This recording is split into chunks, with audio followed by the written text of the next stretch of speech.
Alright, I'm going to teach you how to do a very simple and original butterfly knife trick. Alright, start with the back side of your knife, so right here, the one that doesn't have the lock, and you're gonna, okay, you're gonna go from here, you're gonna flip up, flip down, sorry, you're gonna have it flipped up, and then you're gonna flip it down like that, and like that.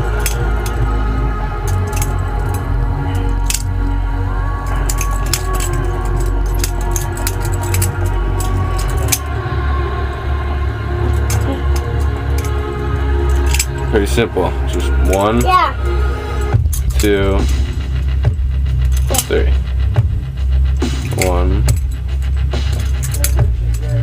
2, 3. It's kind of hard to do slow.